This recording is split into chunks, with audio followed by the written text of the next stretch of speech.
Sen karşıma çıkana de sevmek nedir bilmirdin. Yürekten danışmak nedir, gülmek nedir bilmirdin. Seni sözde arzuladım, kalpte karşıma çıktın. Ben o günden sevgimi göylere yazdım. Sevgime şahit oldu semadaki bulutlar. Ben o günden sevginin yollarını azdım.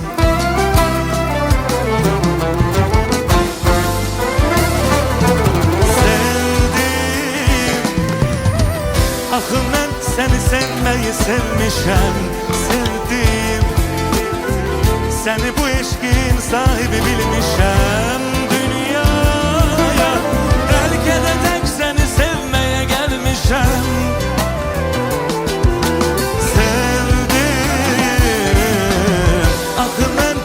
Sevmeyi sevmişem, sevdim seni bu eşkin